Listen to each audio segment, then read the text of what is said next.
Cuando era pequeñita siempre me gustaba investigar, meterme en alguna cosa que no sabía. Me encantaba estar por afuera, siempre con mi hermana jugábamos, metíamos la mano en donde no debíamos. Siempre queríamos buscar qué hay detrás de algo que no podemos ver o que se siente, siempre con esa curiosidad de todo niño que tiene. De ahí, ¿qué es lo que me motivó ya más adelante? Es cuando estaba en el colegio. Tenía mis profesores, en general los de ciencias de ambientales o de ciencias biológicas o de la salud, siempre eran súper entregados a su trabajo y hacían de su clase una clase magistral, como digo yo. Entonces, siempre me gustó ese tipo de conocimiento sobre la célula humana, cómo funciona, que a veces no vemos las cosas porque la célula es sumamente pequeña, pero tiene una cantidad de funciones que uno ni pensaría, hasta que uno está como que aprendiendo un poco más de cómo funciona cómo la célula en conjunto forma tejidos y son lo que nosotros después vemos unos órganos que tienen otras funciones mucho más grandes. Pero la función más pequeña o más mínima comienza en la célula. Entonces a mí me parecía fascinante. Tenía mi tío que era médico, entonces siempre nos estaba contando, uy, viene hoy con un paciente que tenía esto, qué raro, no sabía, bla, bla. Entonces siempre era como la parte médica desde el punto de vista de mi tío. En mi casa nadie investigaba, nadie estaba relacionado con eso. Mi papá es ingeniero, mi mamá economista, entonces por esa parte no. Más bien creo que fue algo mío, una curiosidad más mía.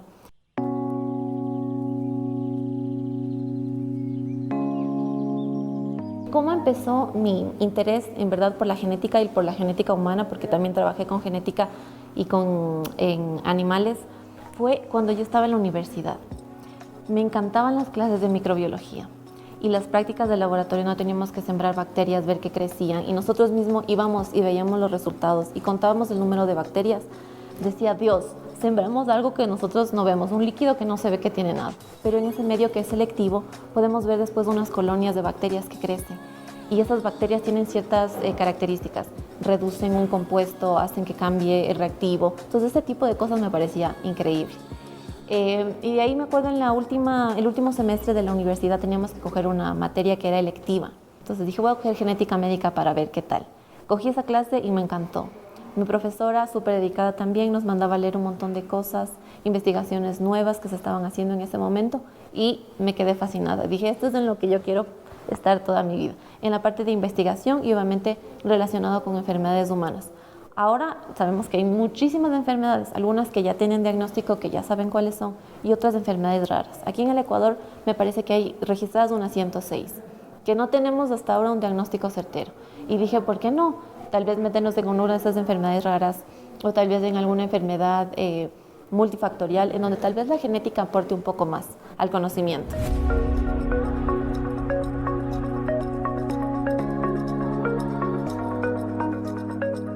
Entonces la parte de género, tal vez de etnia, no tuve nunca problema. Ajá, todo se fue dando bien. Yo creo que más allá del género, si eres hombre o mujer, cuenta muchísimo más tu dedicación. Y si es que tú le pones ganas a lo que haces y eres bueno en lo que haces, es suficiente para salir adelante. No creo que necesites ser hombre o mujer.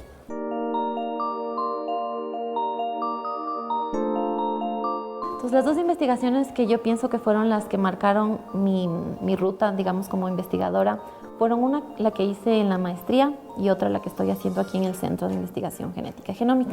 Voy a comenzar primero con la que hice en la maestría. Entonces, ahí estudié una enfermedad que es rara, que es el síndrome de Silver y Russell, que está relacionada no con una alteración de la secuencia de ADN, sino con una marca que prende y apaga la expresión de ciertos genes. Entonces yo estaba estudiando esta marca precisamente.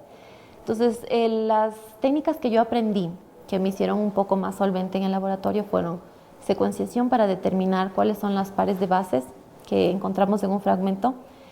También trabajé con tejido, cogía tejido del paciente extraído, le ponía una placa y le hacía crecer.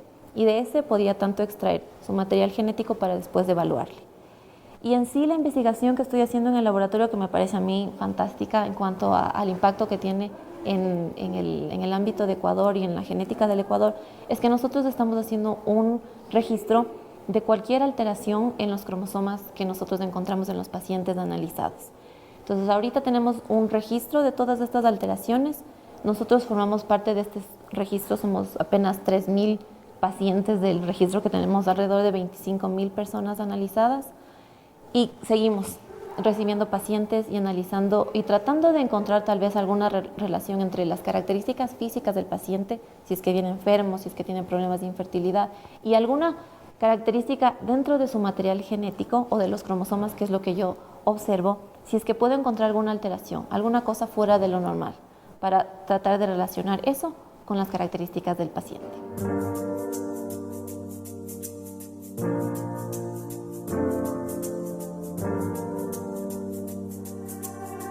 De hecho, estoy justo ahorita incursionando en una nueva investigación, pero obviamente para poder hacer la investigación necesito pasar por algunas autorizaciones primero. Entonces ya pasé por el filtro de las autorizaciones y ahora lo que yo quiero hacer es investigar el síndrome del ovario poliquístico. Muchas de estas mujeres tienen problemas procesando la glucosa porque tienen problemas con la insulina. Entonces yo quiero investigar esta ruta de genes que están implicados en esta vía de la insulina en mujeres que tienen el síndrome del ovario poliquístico. Entonces ahorita estoy en la búsqueda de las muestras, pero ya tengo diseñada la investigación.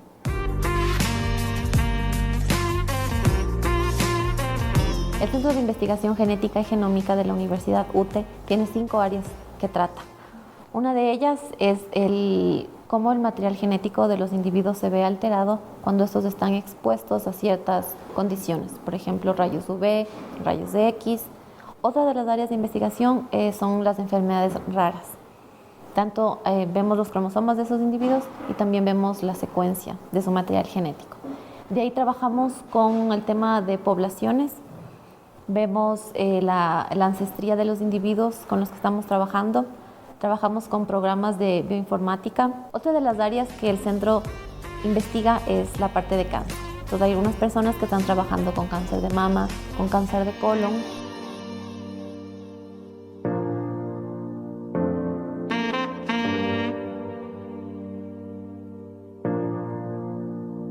Mi carrera del pregrado, pues la biotecnología es una rama también de la biología, pero si desglosamos esta palabra en las dos, en bio y en tecnología, podemos llegar a la definición. Entonces, tecnología y vida. Entonces, uso de todas las tecnologías que tenemos ahora, tanto en conocimiento como en equipos, trabajando con seres vivos o con partes o derivados de estos seres vivos para modificar o crear un producto nuevo que sea de beneficio tanto para el ser humano en diferentes áreas, tanto puede ser en la industria, también puede ser en la medicina. Entonces siempre es utilizar un organismo vivo utilizando la tecnología para un propósito favorable o un beneficio. Lo que la biotecnología trajo al mundo de la genética médica o en general de la medicina fue la creación de las vacunas, fue el descubrimiento de los antibióticos y ahora muchísimo más reciente es la secuenciación de ciertas regiones que puede ser que tengan una mutación que sea dañina, que nosotros podemos determinar amplificando o copiando esta región de ADN para después ser analizada. Entonces, la biotecnología ha estado con nosotros desde muchísimos años atrás.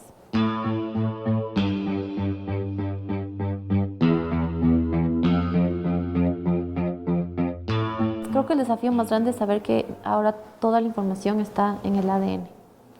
Y hay que saber usar esa información que tenemos ahora para el beneficio, tanto en enfermedades como para el beneficio de la industria. Entonces, si sabemos tal vez que un gen en una planta está implicado en la resistencia, introducir ese gen en otra planta no le hace daño a la otra planta, y es lo que a veces los productos genéticamente modificados es lo que están haciendo. Tal vez introducir este gen que le va a dar una característica adicional, la resistencia a la sequía, por ejemplo, resistencia a la salinidad en el suelo. Vamos a introducir esto en una nueva planta. No le va a hacer daño a esa planta, no le va a cambiar el sabor. No es que voy a introducir una planta que después se va a hacer una plaga, no. Sino que si es que esto es bien manejado, podemos hacer que la planta en donde queremos introducir esta característica logre ser mucho más beneficiosa hasta para la industria. Entonces los organismos genéticamente modificados no son malos. Estamos introduciendo ADN que está en la naturaleza en otro organismo. No estamos introduciendo nada extraño al cuerpo de otro organismo, como en este caso serían las plantas. Entonces, bien manejado, creo que nos trae muchos beneficios y ya nos ha traído y nos seguirá trayendo.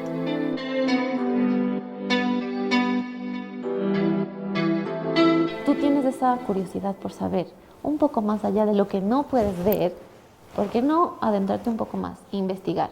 Investigar cosas que hasta ahora no se sabe. o comprobar cosas que ya se han hecho afuera y que tú quieras comprobar en esta población ecuatoriana, que no se ha estudiado para nada. Entonces, en tus manos está conocer un poco más allá. Soy Verónica Yumiseva y pertenezco al Centro de Investigación Genética y Genómica de la Universidad UTE.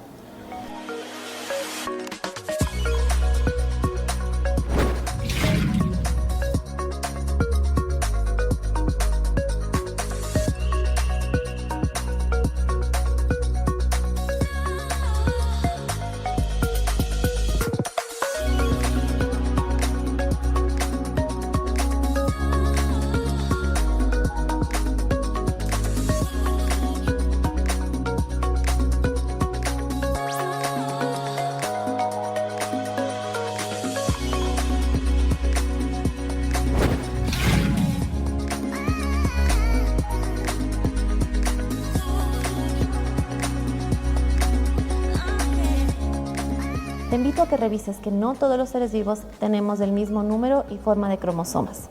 Revisa cuántos cromosomas tienen los humanos, tu perro o tu gato.